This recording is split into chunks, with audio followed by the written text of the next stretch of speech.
الحمد للہ رب العالمین والصلاة والسلام علی اشرف الانبیاء والمرسلین اما بعد فاعوذ باللہ من الشیطان الرجیم بسم اللہ الرحمن الرحیم۔ مسلمانوں کے اسلامی سال کا آج آغاز ہو رہا ہے۔ 1444 ہجری آج اختتام کو پہنچا اور 1445 ہجری کا آج آغاز ہو رہا ہے۔ ہر ایک مسلمان کو اپنے سابقہ اعمال کا جائزہ لیتے ہوئے اپنے افعال و کردار کا محاسبہ کرنا چاہیے کہ گزشتہ سال اس نے کتنے اچھے اعمال کیے اور کتنے برے اعمال کیے، کتنی مرتبہ مقدس کلام قرآن کریم کو پڑھا۔ یہ عمل ہر مسلمان کو ہر روز، ہر ہفتے، ہر مہینے اور سالانہ کرنا چاہیے، اور چلتے پھرتے، اٹھتے بیٹھتے اپنے نفس کو پرکھنا چاہیے۔ غلطیوں کی اصلاح، فکر اللہ اور رسول صلی اللہ علیہ وآلہ وسلم کی اطاعت و فرما برداری میں اپنے آپ کو لگائے رکھنا چاہیے۔ جیسے اللہ تعالیٰ نے ارشاد فرمایا، اے ایمان والو، اللہ سے ڈرتے رہو، اور ہر شخص دیکھ لے کہ کل قیامت کے واسطے اس نے اعمال کا کیا ذخیرہ بھیجا، اور ہر وقت اللہ سے ڈرتے رہو، اللہ تمہارے سب اعمال سے باخبر ہے۔ جب ایک سچا پکا مومن کا یہ طریقہ ہوتا ہے کہ وہ ہمیشہ اپنے اعمال و افعال کی جانچ پڑتال کرتا ہے، کوئی چھوٹا یا بڑا گناہ کرتا ہو اللہ کے ڈر خوف سے کانپتا رہتا ہے، جبکہ ایک کافر، فاسق، فاجر بڑے سے بڑا گناہ کرنے سے عاری محسوس نہیں کرتا، اللہ کی حدود کا سرعام مذاق اڑاتا ہے، کتاب و سنت کی خلاف ورزی کرتا ہے اور گناہ کو گناہ نہیں سمجھتا۔ جیسے اللہ کے رسول صلی اللہ علیہ وآلہ وسلم نے فرمایا، مومن و فاسق کی مثال بیان کرتے ہوئے فرمایا، ایک مومن اپنے گناہوں کو یوں محسوس کرتا ہے جیسے وہ کسی پہاڑ کے نیچے بیٹھا ہے اور ڈرتا ہے کہیں وہ اس کے اوپر نہ آ گرے، جبکہ ایک بدکار و گناہگار اپنے گناہوں کو مکھی کی طرح ہلکا سمجھتا ہے، وہ اس کی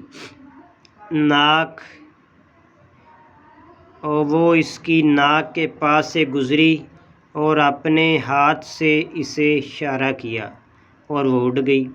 افسوس کہ آج ہمارا اور ہمارے معاشرے کی حالت یہی ہے کہ ہم گناہ کو گناہ سمجھتے ہی نہیں، یا اسے معمولی سمجھ کر دھڑلے کے ساتھ سرعام انجام دیتے ہیں، اور جھوٹ، فراڈ، دھوکہ، قتل و غارت، خون ریزی، تاش، جوا، چوری، بے ایمانی، ڈاکہ زنی، زناکاری، بدکاری، شراب نوشی اور اس طرح کے بے شمار گناہ کبیرہ کا ارتکاب معمولی سمجھ کر کرتے ہیں، جبکہ کتاب و سنت کے اندر انہیں بڑے بڑے گناہوں کی فہرست میں شامل کیا گیا ہے۔ اس لیے بعد کے ادوار میں امت مسلمہ کی گمراہی کا سبب یہی بنے، انہوں نے گناہوں کو چھوٹا اور کم تر سمجھ کر نظر انداز کرنا شروع کر دیا۔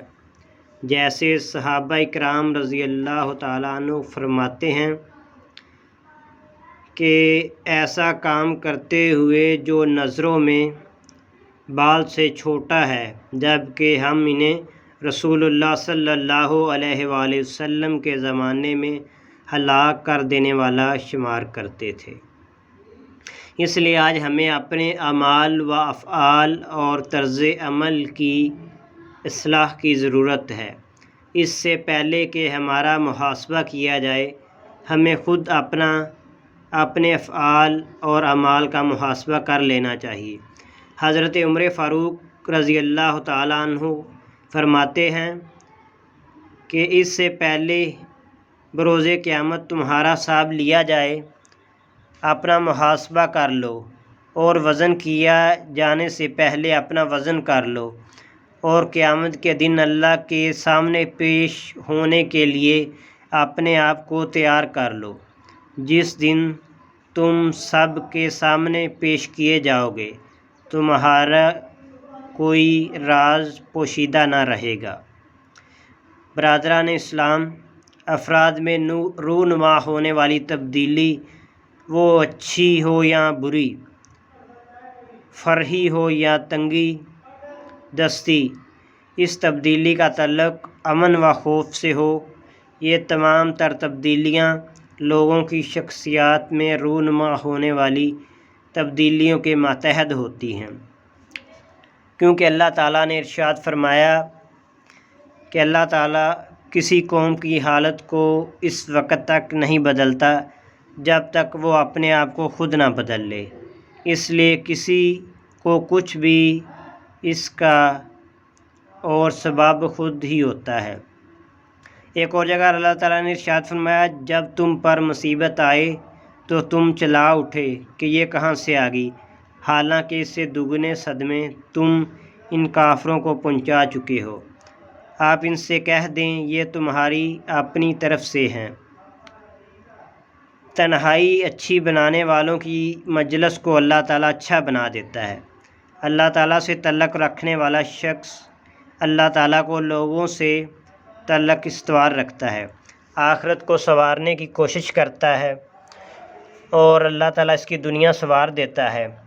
مومن اللہ تعالیٰ سے خدشے میں رہتا ہے، محنت خوب کرتا ہے اور خوف بھی رکھتا ہے، اور تزکیہ نفس اور اپنی اصلاح بھی بھرپور کوشش کرتا ہے، لیکن اس کے باوجود خود ستائشی میں مبتلا ہو کر پارسائی کا دعویٰ نہیں کرتا۔ اللہ تعالیٰ فرماتا ہے کہ تم اپنی پاکیزگی کا دعویٰ نہ کرو، وہ زیادہ جاننے والا ہے، کون بچا ہے۔ مختلف اعمال کرنے سے پہلے یا کرنے کے بعد، نیکی و بدی، کمی و بیش کے بعد اپنی ذات میں غور و فکر کرنا اور بہتری کے لیے تدبیر کرنا محاسبہ نفس کہلاتا ہے۔ اس لیے ہمیں چاہیے کہ ہم ہر وقت اپنے نفس کا محاسبہ کرتا رہیں۔ نبی اکرم صلی اللہ علیہ وآلہ وسلم نے ارشاد فرمایا، عقل مند وہ شخص ہے جو اپنا محاسبہ کرے اور آخرت کی بہتری کے لیے نیکیاں کرے، اور عاجز ہے جو اپنے نفس کی خواہش کی پیروی کرے اور اللہ تعالیٰ سے آخرت کے انعام کی امید رکھے۔ حجت الاسلام سیدنا امام غزالی رحمۃ اللہ علیہ فرماتے ہیں کہ اللہ اور آخرت پر ایمان رکھنے والا ہر عقل مند شخص پر لازم ہے کہ وہ نفس کے محاسبے سے غافل نہ ہو اور نفس کی حرکات و سکنات، لذت و خیالات پر سختی کرے، کیونکہ زندگی کا ہر سانس انمول ہیرا ہے جس سے ہمیشہ باقی رہنے والی نعمت خریدی جا سکتی ہے، تو اس سانس کو ضائع کرنا ہلاکت کرنے والے کاموں میں سے ہے اور بہت سنگین اور بڑا نقصان ہے جو سمجھدار شخص کا شیوا نہیں۔ حضرت سیدنا ابو طلحہ رضی اللہ تعالیٰ عنہ کے بارے میں مروی ہے کہ کسی پر پرندے نے اس کی توجہ نماز سے ہٹا کر باغ کی جانب مبذول کر دی، تو آپ نے غور و فکر کیا اور اپنے فعل پر ندامت کا اظہار کرتے ہوئے بطور کفارہ اپنا باغ راہ خدا میں صدقہ کر دیا۔ حضرت سیدنا عبداللہ ابن سلام نے لکڑیوں کا ایک گٹھا اٹھایا تو کسی نے کہا، اے ابو یوسف، آپ کے بیٹے اور آپ کے غلام اس کام کے لیے کافی ہیں۔ فرمایا، میں اپنے نفس کا امتحان لینا چاہتا تھا کہ کہیں وہ انکار تو نہیں کرتا۔ حضرت سیدنا عمر فاروق رضی اللہ تعالیٰ عنہ فرماتے ہیں کہ رات کے وقت درہ مار کر نفس سے پوچھتے، آج تو نے کیا عمل کیا؟ حضرت سیدنا حسن بصری رضی اللہ تعالیٰ عنہ فرماتے ہیں کہ دنیا میں نفس کا محاسبہ کرنے والوں کا حساب آخرت میں آسان ہوگا، جبکہ محاسبہ نہ کرنے والوں کا حساب بروز قیامت سخت ہوگا۔ اس لیے ہر کام کرنے سے پہلے ہمیں محاسبہ کرنا چاہیے کہ ہمارے لیے کون سا کام اچھا ہے اور کون سا کام ہمارے لیے برا ہے۔ تو اس طرح یہ نہیں کہ ہر سال کی طرح سال بدلتے رہیں، لیکن ہم اپنی کرتوتوں کو نہ بدلیں۔ تو ہم نے اپنے آپ پر بھروسہ کرنا سیکھ لیا۔ اس سال ہم نے بہت سے رشتوں اور بہت سے اپنائیت کا دم بھرنے والوں کو آزما کر بھی سیکھا، اور اپنے مستقبل کو اپنے سامنے سے دیکھ کر بھی یہ جانا کہ ہمیں صرف اپنے حصے کی سانس ملتی ہے اور ہمیں دوسروں کی توقع پر جینے کی باری نہیں کھیلنی چاہیے۔ ہم یہ بھی سیکھا کہ ہمارے اس دور میں ایک چہرے والے لوگ بھی موجود ہیں جو ایک جیسے ہی رہتے ہیں، اور انہیں کسی قسم کا پیار اور خلوص ان کی دلی کدورت سے دور نہیں کر سکتا۔ ایسے لوگ بھی موجود ہیں جو ہر حال میں آپ سے منسوب رہتے ہیں۔ آپ خوش تو وہ بھی خوش، آپ اداس تو وہ بھی اداس،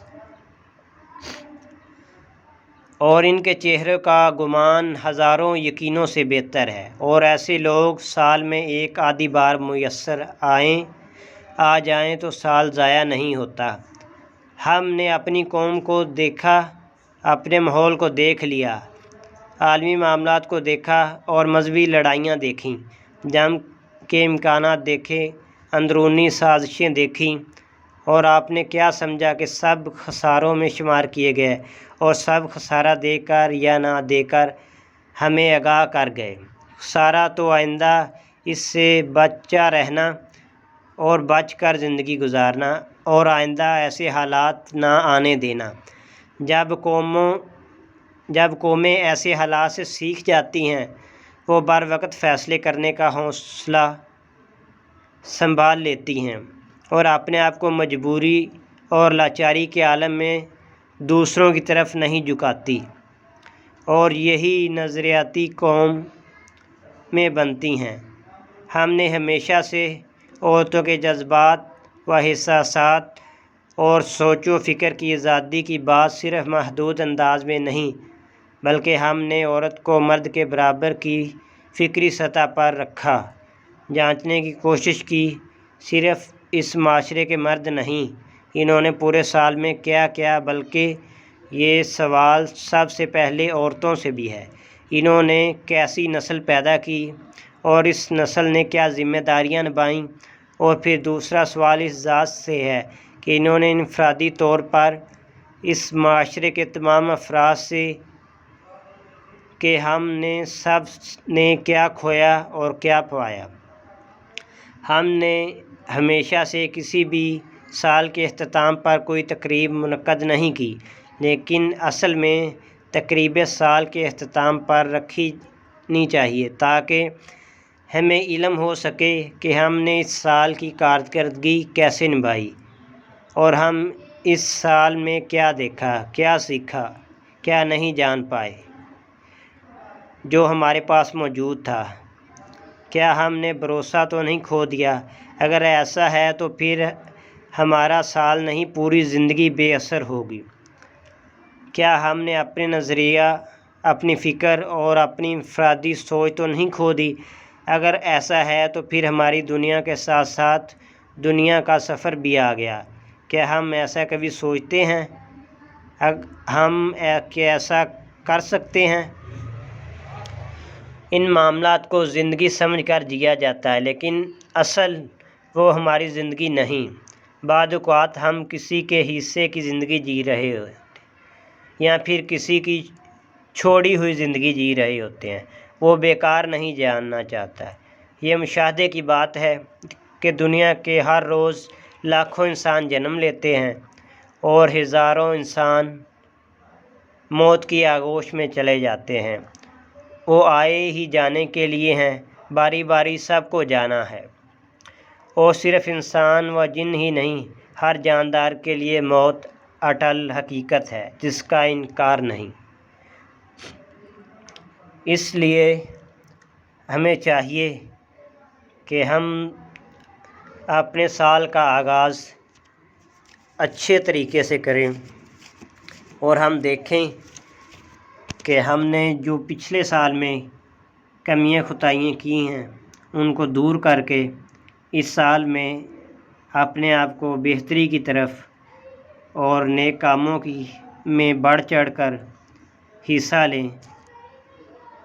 اللہ تعالیٰ کی بارگاہ میں دعا ہے کہ اللہ تعالیٰ ہمیں اور ہمارے پوری امت مسلمہ کے لیے یہ نیا اسلامی سال مبارک بنائے، آمین۔